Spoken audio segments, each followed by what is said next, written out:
Hello, good evening. My name is Uchechi Kano. I am here to do my week 3 lab. Okay, today's date is May 27, 2018.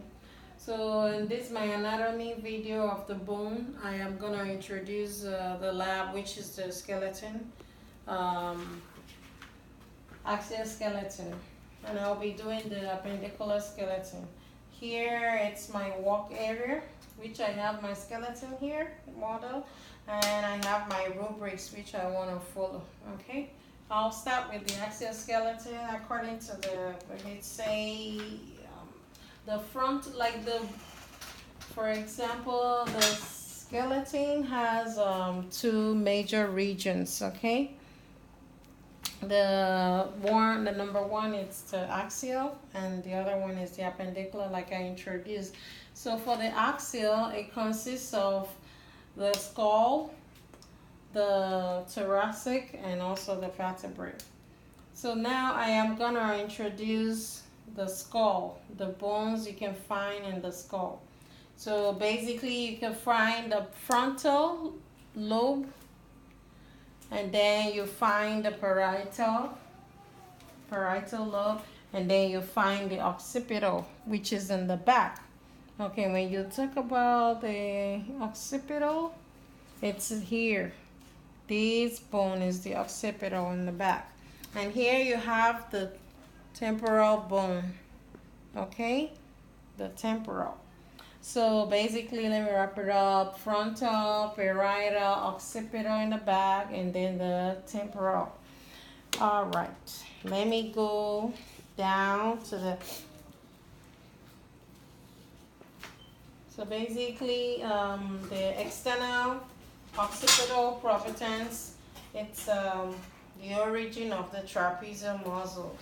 Okay, and for the temporal bone, well, the hard part of the temporal bone is located in the floor of the cranium. And basically, the facial, let me say like that, I have here, what I forgot to introduce is the acoustic, meatus here. And that, the internal acoustic meatus, it passes, the opening that is there is like the facial, nerve, and the vestibular trachea. Okay, and now I have the optic canal, which is here. All this area of the optic canal, you have like the lacrimal duct here, and also the ethmoid bone and the sphenoid bone, all inside this optic canal. And most of the nerves passes through there, from inside the brain. Okay. Also, like the optic canal, if you pass by there, you will find the ciliary tussica. Okay, and you will find it when you open here inside it. That's where the ciliary tussica is sitting, and you will see the sphenoid bone also sitting inside the cranium. I can show you a little bit, by bringing my model down and then opening of the models, the skull.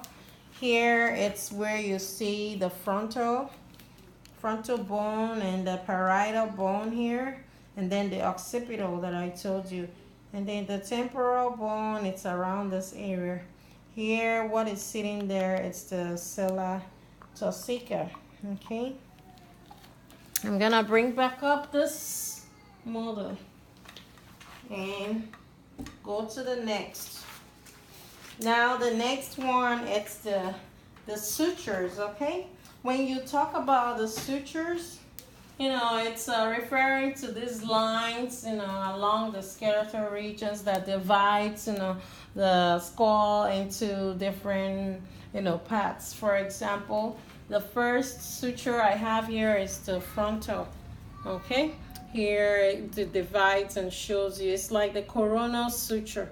And then here in the middle, the medial, it has like the sagittal suture, which means it divides the body into left and right. While the coronal divides the body into like this part, the two regions. Then I have in the back another suture that is called the lomboidal suture. You know, the shape is lomboid, and that's why it's called the lomboidal suture. And then here I have the little temporal suture here. Okay, so basically for the primary curvatures of this, I'll go to the facial bones.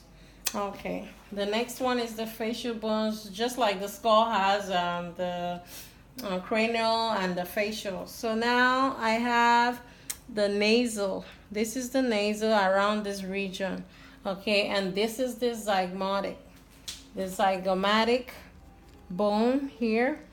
And here, all this part, it's the maxillary bone. In here, it's the mandible around the cheekbone. Okay, and here is the mandible arc. Okay, when you look around this region, it's like the temporal mandibular, you know, arc. Okay, now I have the ethmoid. The ethmoid, I already mentioned it before. It's inside the optic, you know, bone, optic canal as well. I know. So now I have the ramus. The ramus will be located around this, you know, mandible. Okay, around like the close to the zygomatic and the mandible. And then I have the mandibular condyle, which is around this area. Mandibular condyle. All those bony, and then you know, coronary process is close to it. Now I will go to the vertebral column. Okay, I'm gonna turn the modern back to show you the vertebral column.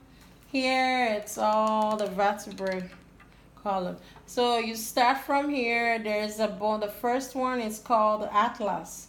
You know, this atlas bone, it's separate, and also the axis.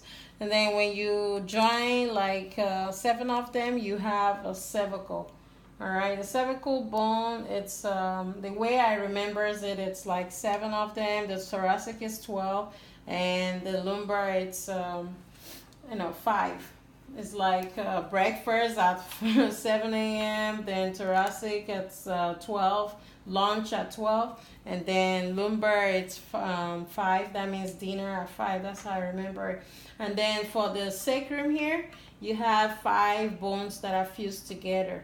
And then lastly, it's the coxae, which is the little tail here. If you could see it, and, you know, it could contain from 3 to 5 depending on the individual. Okay, so I'm gonna show you the scapular. All right, here I have the scapular spine, you know, and also the scapular itself, and then the acromial. All right, let me turn this way.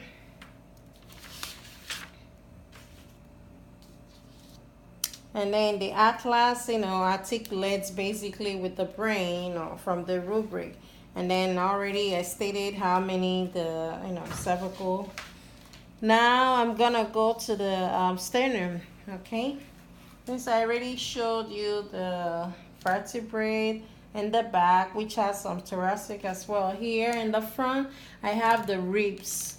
So now these ribs, when you talk about the ribs, it has like 3 different kinds of ribs. And one, it's the true ribs. And then the other one, it's like the false ribs. So let me show you the true ribs. These ones, 1, 2, 3, 4, 5, 6. They are true ribs. The reason being because it's connected to it's attached, or it articulates with the sternum.